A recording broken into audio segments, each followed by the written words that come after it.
12 to 14 years আমি কাজ করছি এই ইন্ডাস্ট্রিতে, রাইট?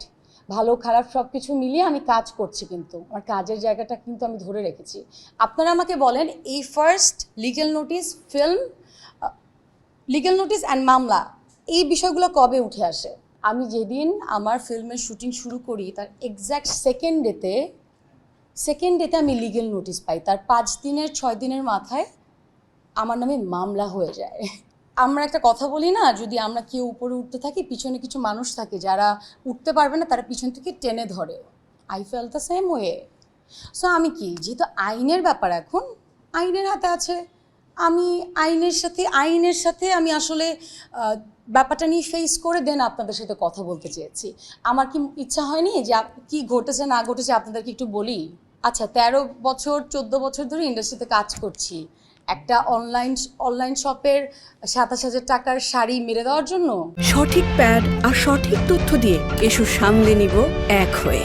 Mona Lisa sanitary napkin. 27,000 টাকার শাড়িকে মেরে দেওয়ার জন্য এত কষ্ট করে স্ট্রাগল করে নিজেকে একটা শিল্পী বানিয়ে আজকে একটা জায়গায় দাঁড়িয়ে আছি।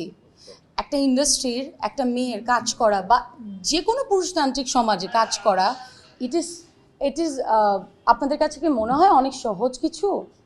অনেক সহজ কিছু না। সো আই থিঙ্ক আপনাদের কাছে অ্যান্সার আপনারা যে আমাকে না বলছেন, সে অ্যান্সার কিন্তু আপনাদের নিজেদের কাছেই আছে। আমার মনে হয় আমার অডিয়েন্সরা অনেক প্যানিক হয়ে যায়। আমি এখনও বলবো, I am here just because of my audience. I have few authentic audience যারা আমাকে মন থেকে আমার কাজকে ভালোবাসে। সো ওই জায়গা থেকে আমি ওয়েট করছিলাম কবে আসলে আমি আপনাদেরকে ফেস করব, কবে আসলে আমাকে বাংলাদেশে আসলে, যেটা আমি বলেছি আমি বাংলাদেশের আইনকে শ্রদ্ধা করি, এই জন্য আমি কারোর সাথে কোনো কথা বলিনি। আপনারা নিউজ করে গেছেন, মামলা হয়েছে, প্রতারক 27,000 টাকার শাড়ি আত্মসাৎ করেছে 27,000 টাকার শাড়ি। আপনারা যখন লিখেছেন আপনারা হাসেননি, হেসেছেন? আমাকে যখন প্রশাসনের মানুষ কল করেছে তার আগে হাসছে, আপু কি হয়েছে, আপনার পিছনে মানুষ লাগছে কেন? আর সবচেয়ে বড় কথা, যে আমার নামে মামলা করেছে আমি তাকে চিনিই না।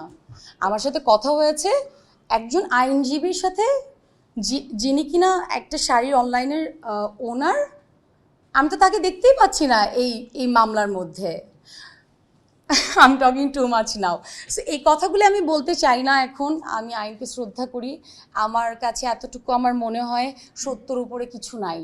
আপনি আপনার যোগ্যতা দিয়ে, সত্য দিয়ে যতটুকু যতদূর এগিয়ে যেতে পারবেন, আপনি মিথ্যা দিয়ে, পাওয়ার দিয়ে, টাকা দিয়ে তত দূর আপনি এগিয়ে যেতে পারবেন না। So I feel like that way, যে টুডে অর টুমোরো সত্যিটা আপনারা সবাই জানতে পারবেন। অ্যান্ড ইয়েস, অফকোর্স আমার যেহেতু একটা দায়িত্ববোধ আছে আমার অডিয়েন্সের প্রতি, today tomorrow I will say everything what happened.